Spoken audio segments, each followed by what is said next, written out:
Assalamualaikum warahmatullahi wabarakatuh. Selamat pagi, selamat siang, dan salam sejahtera bagi kita semua. Apa kabar anak-anakku semua? Semoga kalian dalam keadaan sehat sehingga kalian dapat mengikuti kegiatan PJJ pada kesempatan kali ini. Anak-anakku sekalian, pada PJJ hari ini kita akan membahas tentang aturan pengisian tempat.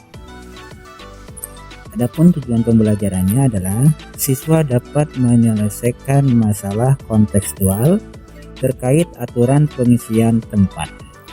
Jadi pada kegiatan kali ini kita akan membahas tentang masalah-masalah kontekstual yang berkaitan dengan aturan pengisian tempat. Baik, untuk memulainya kita lihat kasus yang pertama. Alika akan pergi ke rumah nenek. Untuk itu dia akan memakai baju, sepatu, dan membawa tas. Alika memiliki 4 potong baju, 3 pasang sepatu, dan 2 buah tas. Nah, pertanyaannya adalah berapa banyak pilihan baju, sepatu, dan tas yang berbeda yang dapat Alika gunakan untuk pergi ke rumah nenek tersebut. Jadi Alika ini akan memilih sebuah baju untuk dipakai dari 4 pilihan yang ada. Kemudian akan memakai sepatu, di mana pilihan yang ada itu ada 3 buah sepatu, dan pilihan untuk mengenakan tas ada 2 pilihan. Nah, pertanyaannya berapa banyak pilihan Alika untuk memakai baju, sepatu, dan membawa tas? Baik, kita lihat penyelesaiannya. Misalkan untuk baju yang pertama kita simbolkan dengan B1, untuk baju yang kedua B2, untuk baju yang ketiga B3, untuk baju yang keempat adalah B4. Jadi untuk baju terdiri dari 4 pilihan, bisa B1, B2, B3, B4. Baju pertama, baju kedua, baju ketiga, baju keempat.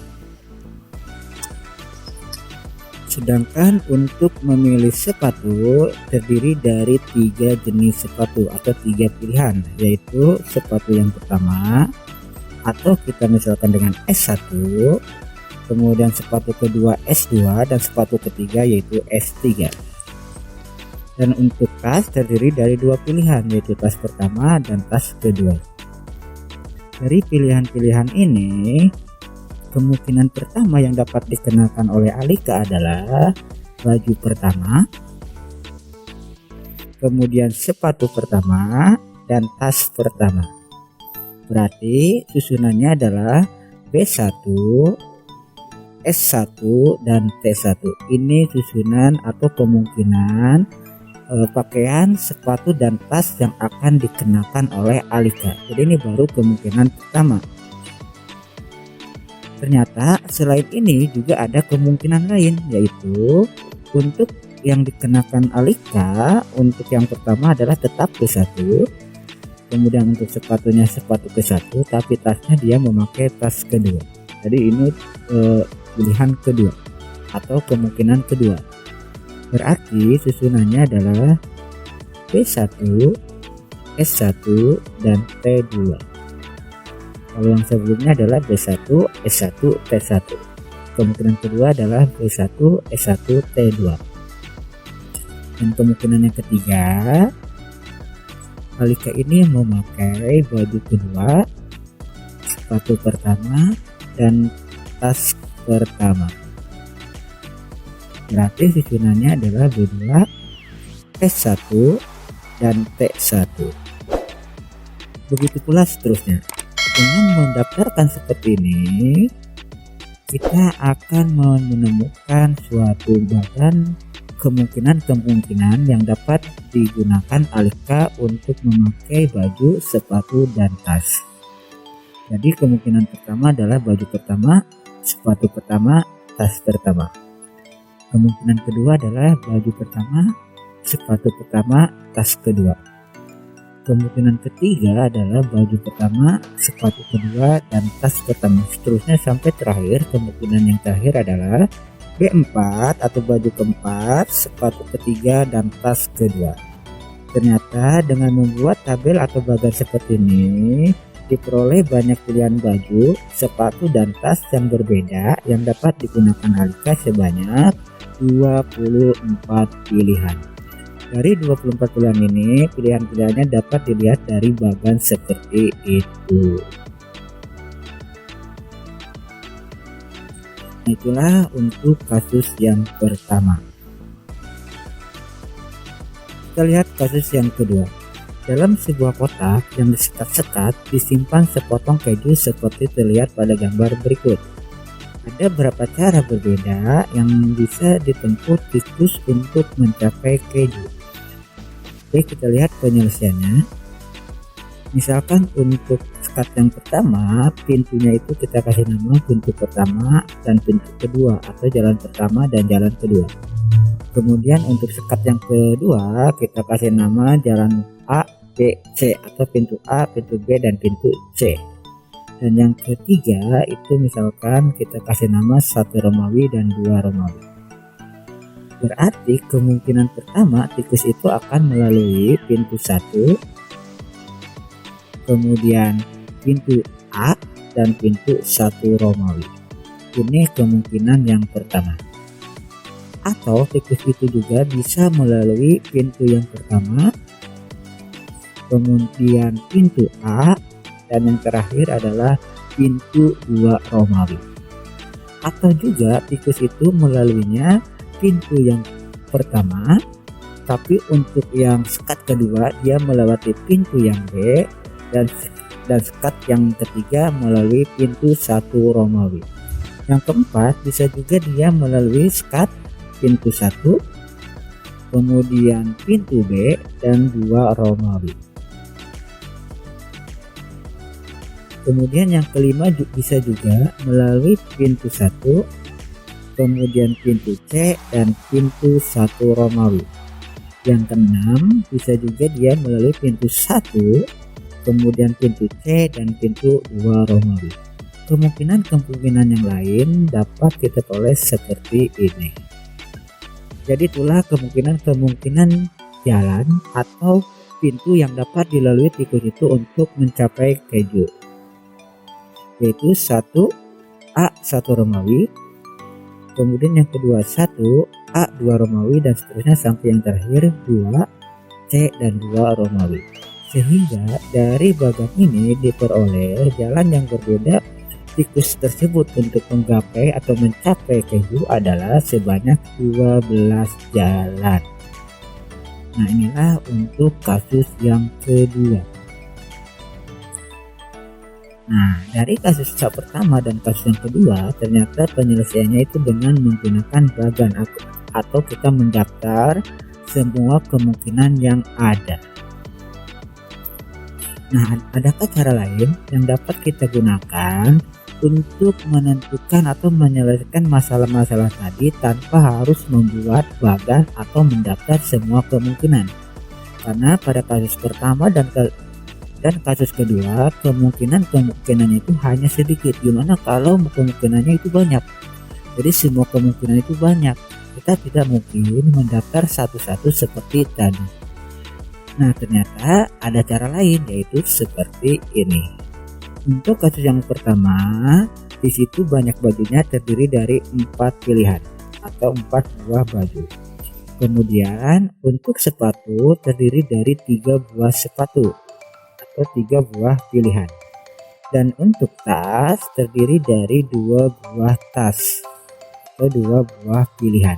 Ingat, 4 baju ini berbeda, 3 buah sepatu ini juga berbeda, kemudian 2 tas juga berbeda. Jadi tidak ada yang sama. Jadi semuanya berbeda. Nah, untuk menyelesaikan permasalahan pada kasus pertama, disitu kan terdiri dari 3 buah pilihan. Pertama adalah pilihan baju atau untuk memilih baju, yang kedua pilihan untuk memilih sepatu, dan yang ketiga adalah pilihan untuk memilih tas. Nah, banyak pilihan itu biar lebih mudah kita buat dalam bentuk kotak. Jadi kotak pertama ini pilihan untuk memilih baju, kotak yang kedua pilihan untuk memilih sepatu, dan kotak yang ketiga adalah pilihan untuk memilih tas. Karena di sini ada 3 pilihan, berarti terdiri dari 3 kotak. Kotak pertama untuk memilih baju, kotak kedua untuk memilih sepatu, dan kotak ketiga untuk memilih tas. Nah, kita isi dulu kotak pertama, yaitu untuk pilihan baju. Di sini kita dapat memilih 4 buah baju yang berbeda. Bisa baju pertama, bisa baju kedua, bisa baju ketiga, bisa baju keempat. Berarti untuk memilih baju terdiri dari 4 pilihan. Kemudian untuk memilih sepatu, karena sepatunya ada 3 pilihan, berarti untuk memilih sepatu terdiri dari 3 pilihan, yaitu sepatu pertama, sepatu kedua, atau sepatu ketiga yang dapat dipilih. Dan untuk tas ini terdiri dari 2 pilihan, berarti kita tinggal isi kotak yang terakhir dengan angka 2, yaitu 2 pilihan. Nah, setelah terisi baru kita kalikan. 4 kali 3 adalah 12, 12 kali 2 adalah 24. Berarti Alika ini memiliki 24 pilihan. Nah, inilah cara untuk menyelesaikan kasus yang pertama. Selain dengan menggunakan bagam atau diagram kemungkinan yang dapat terjadi. Gimana kalau kasus yang kedua? Di sini untuk kasus kedua terdiri dari 3 sekat. Sekat pertama, sekat kedua, sekat ketiga. Jadi kotak pertama untuk memilih pintu pada sekat pertama, kotak kedua itu untuk memilih pintu pada sekat kedua, dan kotak ketiga adalah untuk memilih pintu pada sekat ketiga. Jadi ada 3 kotak. Untuk kotak yang pertama atau sekat yang pertama di sini terdiri dari 2 pilihan. Berarti kita tinggal tulis 2 pilihan, yaitu angka 2. Untuk sekat yang kedua ini terdiri dari 3 pilihan, H, P, dan T. Berarti kita tulis di sininya adalah 3. Dan untuk sekat yang ketiga ini terdiri dari 2 pilihan, yaitu 1 dan 2 Romawi. Nah, kalau udah terisi baru kita kalikan. 2 kali 3 6, 6 kali 2 adalah 12. Jadi banyak jalan yang dapat ditempuh tikus ini untuk mencapai keju sebanyak 12 jalan. Ternyata dengan aturan seperti ini atau dengan konsep seperti ini lebih gampang, karena kita tidak perlu mendaftarkan atau tidak perlu membuat bagan kemungkinan yang terjadi dalam kasus-kasus tersebut. Nah, konsep seperti ini dinamakan aturan pengisian tempat atau kaidah pencacahan, karena kita mencacah satu persatu. Jadi kemungkinan pertama berapa, kemungkinan kedua berapa, kemungkinan ketiga berapa. Nah, makanya dinamakan ini kaidah pencacahan atau aturan pengisian tempat. Kenapa dikatakan aturan pengisian tempat? Karena kita menggunakan tempat, yaitu kotak. Jadi kotak yang pertama untuk memilih jenis yang pertama, kotak kedua untuk memilih jenis yang kedua, kotak ketiga dan memilih jenis yang ketiga. Makanya dinamakan aturan pengisian tempat. Untuk tempat ini boleh pakai kotak, boleh pakai strip. Jadi aturan pengisian tempat atau kaidah pencacahan itu seperti ini. Jika terdapat K unsur yang tersedia dengan N1 banyak cara untuk menyusun unsur yang pertama, N2 banyak cara untuk menyusun unsur kedua, dan N3 adalah banyak cara untuk menyusun unsur ketiga, dan terakhir adalah NK banyak cara untuk menyusun unsur K, maka banyak cara untuk menyusun keseluruhan, yaitu tinggal mengalihkan antara N1 kali N2 kali N3 sampai terakhir NK. Jadi intinya untuk menentukan banyak cara keseluruhan, kita lihat dulu masing-masing bagiannya. Untuk bagian pertama ada berapa banyak cara yang bisa kita ambil. Untuk kemungkinan kedua berapa cara yang bisa kita ambil, sampai kemungkinan terakhir berapa cara yang dapat kita pakai. Setelah itu baru kita kalikan N1 kali N2 kali N3 kali N4 dan seterusnya sampai kalikan dengan NK. Nah, itulah aturan pengisian tempat atau kaidah pencacahan. Baik, agar lebih memahami lagi, kalian dapat lihat contoh berikut. Ayah ingin membuatkan plat nomor kendaraan yang terdiri dari 4 angka, di mana angka-angka yang akan dipakai adalah angka 2, 4, 6, 7, dan 8. Di mana plat tersebut tidak boleh ada angka yang sama. Kalau tidak boleh ada angka yang sama, berarti angkanya harus berbeda. pertanyaannya, berapa banyak plat nomor yang berbeda yang dapat dibuat ayah? Jadi ayah ini akan membuat plat nomor di mana plat nomor ini terdiri dari 4 angka dengan angka-angka yang diambil adalah angka 2, angka 4, angka 6, angka 7 dan angka 8. Selain itu, plat nomor juga tidak boleh ada angka yang sama. Jadi contohnya seperti ini. 2, 4, 7, 8. Ini plat nomor ini terdiri dari 4 angka. 1, 2, 3, 4. Dan juga dari 2, 4, 7, 8 juga tidak ada angka yang sama. Berarti ini berbeda. Nah contohnya ya seperti ini baru 1. Kemungkinan yang lain yang dapat diambil adalah 2, 8, 4, 7. Ini juga termasuk. Kenapa? Karena 4 angka dan juga angkanya berbeda. Ini sudah 2. Nah ada berapa plat nomor yang dibuat seperti ini? Untuk plat nomor yang 2, 4, 6, 2 ini tidak dihitung, tidak boleh. Kenapa? Karena ada angka yang sama. Itu artinya, jadi ini tidak boleh, tidak dihitung. Yang boleh itu yang angkanya berbeda. Nah jika angkanya berbeda seperti ini, ada berapa keseluruhan yang dapat dibuat? Nah untuk mengerjakan contoh yang pertama ini, kita tidak mungkin membuat daftar bagan seperti kasus pertama, kasus kedua sebelumnya. Kenapa? Karena kita akan menemukan banyak pilihan yang dapat kita ambil. Namun caranya lebih gampang dengan menggunakan konsep aturan pengisian tempat. Baik, kita selesaikan untuk contoh yang pertama. Di sini nomor kendaraannya terdiri dari 4 angka. Berarti karena terdiri dari 4 angka, kita membuat 4 buah kotak. 1, 2, 3, 4. Dimana kotak pertama ini untuk ribuan. Jadi berapa kemungkinan yang dapat mengisi untuk kotak ribuan. Kemudian kotak yang kedua berapa angka untuk mengisi kotak ratusan. Yang ketiga itu berapa angka untuk mengisi kotak puluhan. Dan terakhir adalah berapa angka yang dapat mengisi kotak satuan. Bilangan-bilangan yang digunakan adalah angka 2, 4, 6, 7, dan 8. Baik, kita akan mengisi untuk kotak ribuan. Kotak ribuan dapat diisi dengan angka 2, 4, 6, 7, dan 8. Jadi boleh angka 2, boleh angka 4, boleh angka 6, boleh angka 7, boleh angka 8. Jadi semua angka yang ada di sini boleh kita isi untuk mengisi kotak ribuan. Jadi ada 1, 2, 3, 4, 5. Jadi di sini ada 5 angka yang dapat kita ambil untuk mengisi kotak ribuan. 5 ini bukan angka 5, tapi banyak angka yang dapat mengisi di kotak ribuan. Itu untuk kotak ribuan. Jadi untuk ribuan ini nggak ada syarat, nggak ada apa-apa lagi, semua angka boleh untuk mengisi ribuan. Baik, sekarang untuk ratusan.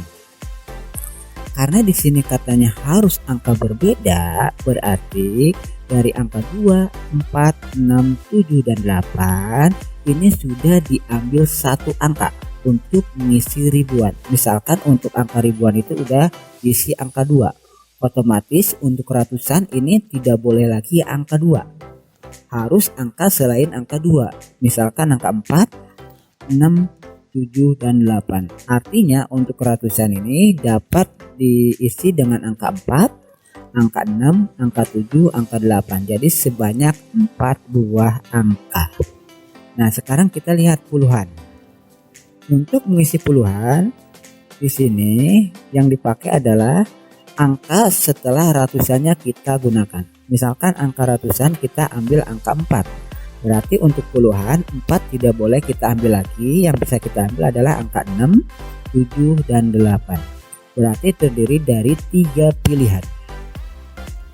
Dan untuk satuan hanya bisa diambil 2 angka, yaitu angka 7 atau 8.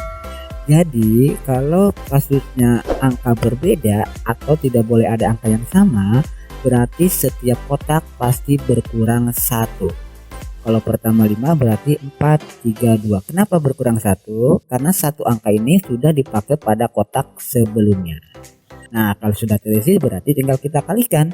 5 kali 4 kali 3 kali 2. yaitu 120. Jadi banyak plat nomor yang dapat dibentuk sebanyak 122. Baik, kita lihat contoh yang berikutnya. Dari angka-angka 1, 2, 3, 5, 6, 8, dan 9 akan dibuat bilangan. Tentukan banyak bilangan yang dapat terbentuk jika terdiri dari 3 angka. Yang B terdiri dari 4 angka dan tidak boleh berulang. Berarti ini harus berbeda angkanya seperti tadi.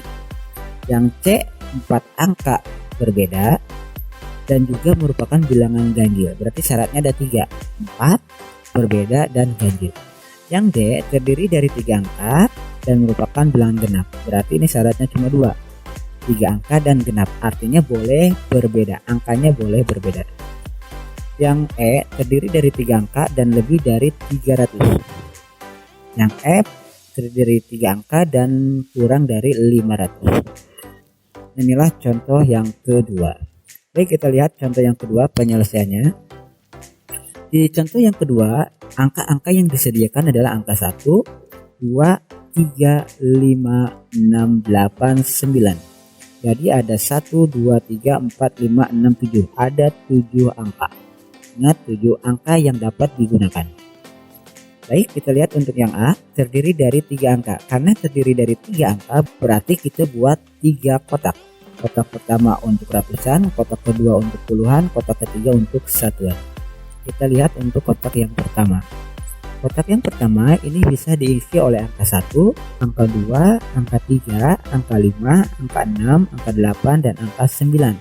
Jadi untuk kotak yang pertama atau untuk ratusan ini boleh diisi oleh semua angka. Berarti untuk mengisi kotak yang pertama ini kita isi dengan 7.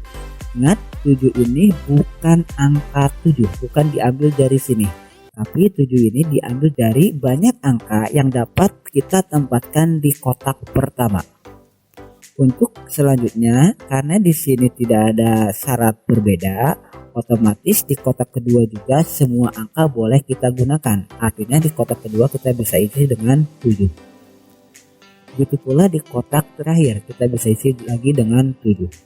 7 kita kalikan menjadi 343 bilangan. Jadi banyak bilangan yang terdiri dari 3 angka yang diambil dari angka-angka tersebut sebanyak 343 bilangan. Yang B ini terdiri dari 4 angka dan tidak boleh berulang. Berarti kita buat 4 kotak. Kotak yang pertama ini dapat diisi dengan semua bilangan yang ada karena tidak ada syarat lain, berarti ada 7. Ingat, kalau tidak boleh berulang, setiap kotak berikutnya harus berkurang 1. Berarti kalau di sini 7, di kotak berikutnya adalah 6. Di kotak berikutnya adalah 5. Berikutnya adalah 4. Harus berkurang 1. Kenapa harus berkurang 1? Karena salah satu bilangan sudah dipakai pada kotak sebelumnya. Nah, kalau udah seperti ini kalikan 7 kali 6 kali 5 kali 4, hasilnya 840 bilangan. Baik, kita lihat yang C, terdiri dari 4 angka dan tidak berulang, juga merupakan bilangan ganjil. Kita buat dulu 4 kotak karena terdiri dari 4 angka. Kalau tidak berulang, berarti setiap kotak berikutnya harus berkurang 1. Kemudian syarat berikutnya adalah bilangan ganjil. Nah, kita harus tahu syarat bilangan ganjil itu apa. Syarat bilangan ganjil itu adalah kita lihat hanya di satuan. Kalau satuannya ganjil, otomatis bilangan itu merupakan bilangan ganjil. Misalkan 723. Ini merupakan bilangan ganjil. Kenapa? Karena satuannya bilangan ganjil. 881 ini juga merupakan bilangan ganjil. Kenapa? Karena satunya merupakan bilangan ganjil atau satuannya merupakan bilangan ganjil. Jadi bilangan ganjil itu syaratnya ada di satuan. Karena syaratnya ada di satuan, berarti otomatis kita mengisinya di satuan terlebih dahulu. Karena di sini bilangan ganjil, berarti satuannya juga harus bilangan ganjil. Kita lihat bilangan ganjil yang ada di sini ada berapa buah? 1, 3, 5, 9. Ini merupakan bilangan ganjil. Berarti ada 1, 2, 3, 4. Jadi ada 4 bilangan. kita tulis 4 bilangan. 4 ini bukan angka 4, tapi banyak bilangan ganjil. Dari sini ada berapa? Nah, untuk selanjutnya kita isi kotak pertama. Di sini banyak angkanya, ada 7, tapi sudah diisi 1. Berarti 7 ini berkurang 1 menjadi 6. Berkurang 1 menjadi 5. Berkurang 1 menjadi 4. Kita kalikan 6 kali 5 kali 4 kali 4, hasilnya 480 bilangan. Baik, kita lihat yang D, terdiri dari 3 angka dan bilangan genap. Karena terdiri dari 3 angka berarti terdiri dari 3 kotak. Bilangan harus merupakan bilangan genap. Ingat, bilangan genap ataupun ganjil syaratnya ada di belakang atau di satuan. Kalau satuannya ganjil berarti keseluruhan merupakan bilangan ganjil. Kalau satuannya genap berarti keseluruhan bilangan itu merupakan bilangan genap. Berarti syaratnya ada di satuan. Karena ini bilangan genap, berarti kita lihat dulu ada berapa banyak bilangan genap yang ada di sini. 1, 2, 3. Jadi ada 3 bilangan. Berarti ini bisa kita tulis 3 buah bilangan genap.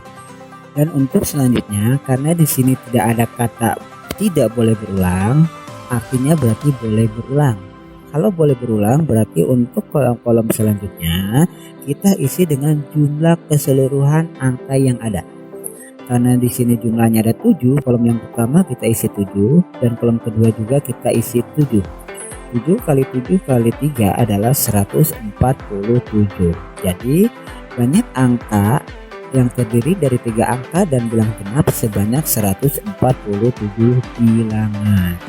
Untuk yang E terdiri dari 3 angka dan lebih dari 300. Berarti karena ini terdiri dari 3 angka berarti kita buat 3 kotak.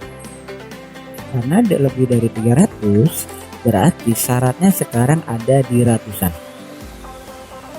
Kalau tadi ganjil dan genap itu syaratnya di satuan. Kalau untuk yang lebih dari atau kurang dari syaratnya ada di angka pertama. Jadi untuk mengisinya kita isi dulu syaratnya terlebih dahulu. Nah, sekarang kita isi untuk ratusan.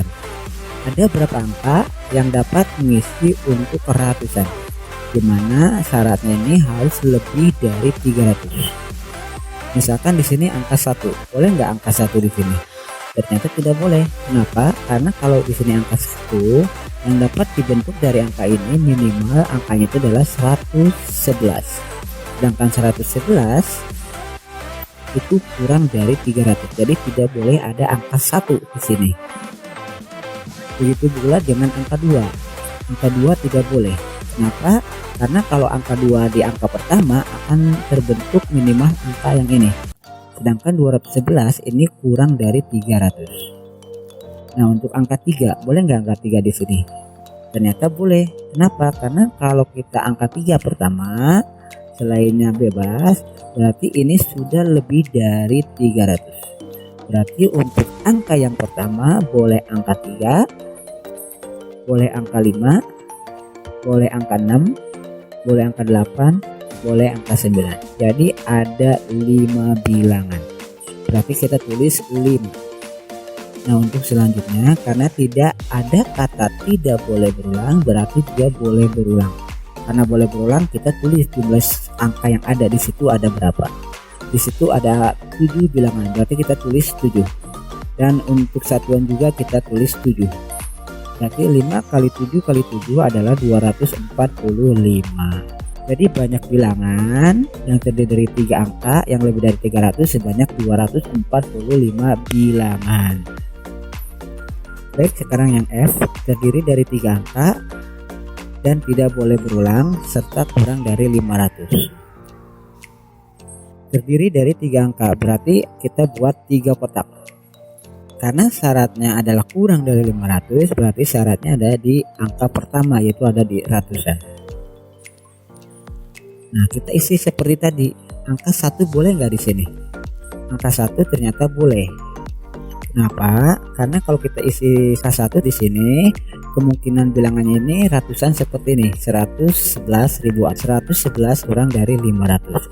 Berarti angka 1 ini boleh. Angka 2 juga boleh karena 200 itu kan kurang dari 500. Angka 3 juga boleh karena 300 ini kurang dari 500. Nah, kalau angka 5 ini tidak boleh. Kenapa? Kalau 511 ini pasti lebih dari 500. Artinya angka 5 tidak boleh diisi untuk angka ratusan di sini. Yang boleh itu angka 1, angka 2 dan angka 3, yaitu sebanyak 3 buah bilangan. Nah, karena di sini tidak boleh berulang, berarti untuk mengisi kotak-kotak selanjutnya kita tinggal mengurangkan 1. Di sini ada 7 bilangan tadi, ada 7 bilangan. 1 2 3 4 5 6 7. Berarti dikurang 1. Kenapa? Karena udah diisi 1 di sini. 7 kurang 1 menjadi 6. Dikurang 1 lagi menjadi 5. Kita tinggal kalikan 3 kali 6 kali 5 yaitu 90. Jadi banyak bilangan terdiri dari 3 angka dan tidak boleh berulang serta kurang dari 500 adalah 90 bilangan. Nah, itulah penyelesaian untuk contoh yang kedua. Baik, itu aja yang dapat Bapak sampaikan pada kesempatan PJJ kali ini. Semoga penjelasannya kalian dapat pahami. Namun jika kalian masih bingung, silakan kalian bisa bertanya. Untuk selanjutnya, silakan kalian kerjakan soal berikut. Soal ini kalian kerjakan di buku kalian, kemudian kalian foto dan upload di Google Form yang linknya sudah Bapak sediakan di Google Classroom. Tetap jaga kesehatan, tetap di rumah. Bapak akhiri, wassalamualaikum warahmatullahi wabarakatuh.